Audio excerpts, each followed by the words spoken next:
नमस्कार, आप देख रहे हैं सी न्यूज भारत और मैं हूं आपके साथ ज्योति अरोरा।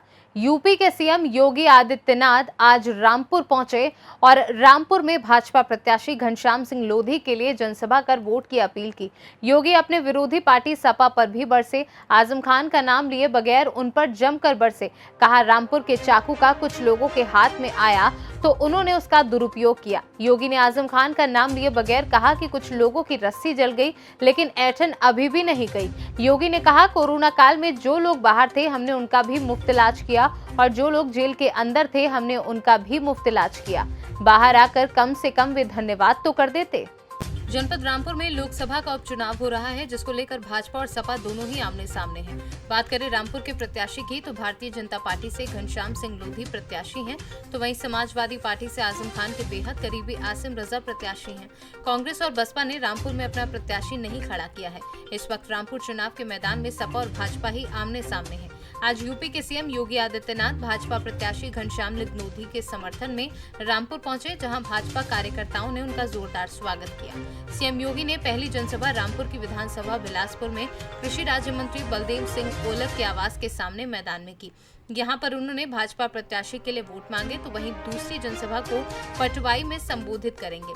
योगी आदित्यनाथ के रामपुर आगमन को लेकर जिला प्रशासन ने सुरक्षा के कड़े इंतजाम किए। चप्पे पर सुरक्षा कर्मी तैनात। भाइयों बहनों, प्रधानमंत्री मोदी जी ने वर्तमान में एक नई योजना लेकर के आए हैं। आप देखना कितने अच्छे परिणाम आएंगे। दुनिया के हर विकसित देश पहले इसका अनुसरण कर चुके हैं। अग्निपथ की योजना 10 लाख नौजवानों को एक साथ अगले 1.5 वर्ष के अंदर मिलिट्री में जाने का अवसर प्राप्त होगा और 4 वर्ष के बाद उनके पास ऑप्शन होगा। 25% नौजवान जो मिलिट्री के कार्यक्रम के साथ आगे जुड़ना चाहेंगे उन्हें वहां मौका मिलेगा। बाकी नौजवानों को सीएपीएफ में, असम राइफल में और उत्तर प्रदेश ने भी कहा है, उत्तर प्रदेश पुलिस में भी और उत्तर प्रदेश की अन्य सेवाओं में भी उन्हें प्राथमिकता देंगे। हमारा जब 21 से लेकर 23 साल का नौजवान होगा भाइयों बहनों, उसके पास ट्रेनिंग होगी, एक अनुभव होगा और उसके हाथ में एक पूंजी होगी, एक हाथ में पूंजी भी होगी। वह चाहे तो अपना स्वयं का कारोबार प्रारंभ कर सकता है, वह चाहे अपना स्टार्टअप प्रारंभ कर सकता है, वह चाहे राज्य सरकार की नौकरी में जा सकता है और वह चाहे तो किसी भी सेवा में उसके लिए रास्ते, ढेर सारे रास्ते खुले होंगे। ट्रेनिंग एक, लेकिन 4 साल के बाद रास्ते अनेक होंगे उसे अपने जीवन को उज्ज्वल बनाने के लिए। लेकिन विपक्ष इसके नाम पर भी गुमराह करने का काम कर रहा है। रामपुर की पहचान को कुछ लोगों ने नष्ट और दुरुपयोग करने का प्रयास किया, यही अंतर है भाइयों बहनों। फर्क साफ है। रामपुर का चाकू जब डबल इंजन की सरकार के हाथ में आता है, यहाँ के गरीबों का संरक्षण करता है, व्यापारियों को सुरक्षा प्रदान करता है। गरीब होता है, उसकी कोई जाति, उसका कोई मत, उसका कोई संप्रदाय, उसका कोई मजहब नहीं होता है। उस गरीब को हर हाल में न्याय मिलना चाहिए और भारतीय जनता पार्टी की डबल इंजन की सरकार ने उस गरीब को न्याय दिलाते हुए यहाँ के भू माफियाओं को उनके किए की सजा दिलाने का काम भी किया था। जो भू माफिया यहाँ के गरीबों का, यहाँ के दलितों का, यहाँ के कमजोर लोगों का, यहाँ के व्यापारियों का, यहाँ के वाल्मीकि समुदाय की जमीनों पर जबरन कब्जा करके सत्ता की ऐंठन से उन्हें दबाना चाहते थे। जब परिवर्तन हुआ तो उस ऐंठन को तो दूर किया ही गया, लेकिन साथ साथ गरीबों की संपत्ति भी उन्हें वापस करते हुए जिन लोगों ने सत्ता का दुरुपयोग किया था उसकी सजा भी सरकार उनको दी है। और आज इसीलिए मैं आपके पास आया हूं कहने के लिए, रामपुर के चाकू का दुरुपयोग उन्होंने किया था यहाँ की जमीनों पर कब्जा करने के लिए, गरीबों को उजाड़ने के लिए, गुंडा राज और माफिया राज स्थापित करने के लिए। सरकारी धन का दुरुपयोग करने के लिए। लेकिन जब ये रामपुर का चाकू डबल इंजन की सरकार के हाथ में आया तो यहां पर गुंडों और माफियाओं के खिलाफ तो कार्रवाई हुई, साथ साथ सरकारी धन का उपयोग यहां के विकास के लिए बिना किसी भेदभाव के किया जा रहा है। बिना किसी भेदभाव के विकास का पैसा समान रूप से रामपुर के अंदर हर एक जगह उपलब्ध करवाया जाए। रामपुर की पहचान को कुछ लोगों ने नष्ट और दुरुपयोग करने का प्रयास किया, यही अंतर है भाइयों बहनों, फर्क साफ है। रामपुर का चाकू जब डबल इंजन की सरकार के हाथ में आता है, यहाँ के गरीबों का संरक्षण करता है, व्यापारियों को सुरक्षा प्रदान करता है। गरीब गरीब होता है, उसकी कोई जाति, उसका कोई मत, उसका कोई संप्रदाय, उसका कोई मजहब नहीं होता है। उस गरीब को हर हाल में न्याय मिलना चाहिए और भारतीय जनता पार्टी की डबल इंजन की सरकार ने उस गरीब को न्याय दिलाते हुए यहाँ के भू माफियाओं को उनके किए की सजा दिलाने का काम भी किया था।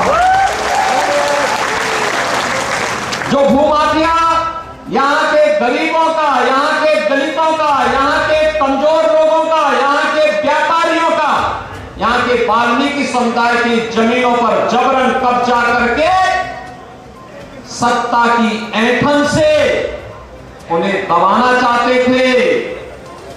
जब परिवर्तन हुआ तो उस ऐंठन को तो दूर किया ही गया, लेकिन साथ साथ गरीबों की संपत्ति भी उन्हें वापस करते हुए जिन लोगों ने सत्ता का दुरुपयोग किया था उसकी सजा भी सरकार उनको दी है। और आज इसीलिए मैं आपके पास आया हूं कहने के लिए, रामपुर के चाकू का दुरुपयोग उन्होंने किया था यहां की जमीनों पर कब्जा करने के लिए, गरीबों को उजाड़ने के लिए, गुंडा राज और माफिया राज स्थापित करने के लिए, सरकारी धन का दुरुपयोग करने के लिए। लेकिन जब ये रामपुर का चाकू डबल इंजन की सरकार के हाथ में आया तो यहां पर गुंडों और माफियाओं के खिलाफ तो कार्रवाई हुई, साथ साथ सरकारी धन का उपयोग यहां के विकास के लिए बिना किसी भेदभाव के किया जा रहा है। बिना किसी भेदभाव के विकास का पैसा समान रूप से रामपुर के अंदर हर एक जगह उपलब्ध करवाया जाए। लेकिन कुछ लोगों की, यानी जो एक कहावत है ना कि रस्सी पूरी जल जाती है लेकिन ऐंठन नहीं जाती, कुछ लोगों की ऐंठन अभी भी नहीं जा रही है।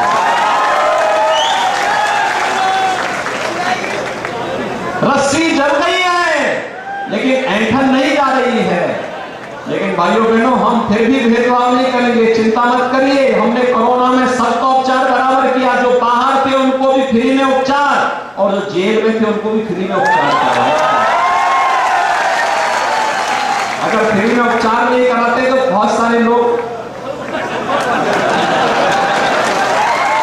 बहुत सारी स्थितियां हो जाती। फ्री में उपचार किया, अरे कम से कम इसके लिए धन्यवाद तो करते कि फ्री में उपचार कराया। लेकिन भाइयों बहनों, जो लोग भारत माता को सम्मान नहीं दे सकते,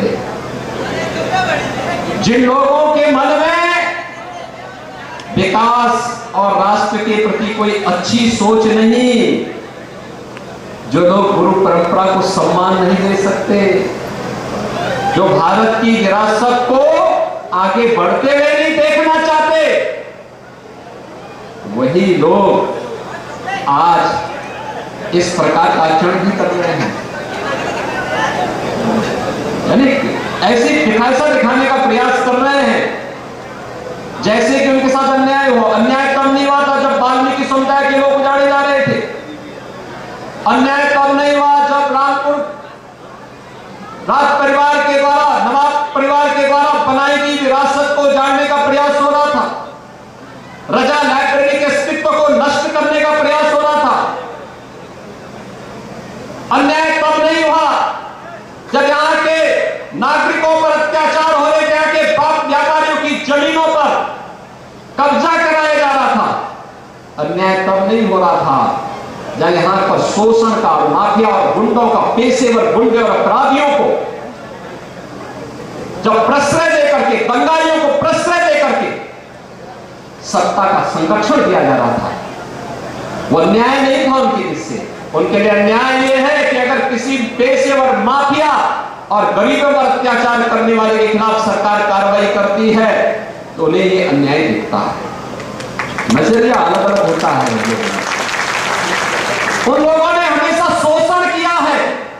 समाजवादी पार्टी आज भी देश में और प्रदेश में किसी भी घर में आप चले जाइए, किसी भी सीधी सभ्य परिवार से आप पूछिए ये कौन है, तो एक छोटे से बच्चे से लेकर के बुजुर्ग तक व्यक्ति बोल देगा कि उसको देख करके वो नाक मुंह सिकोड़ देंगे, कह रही इनसे तो भगवान ही बचा है।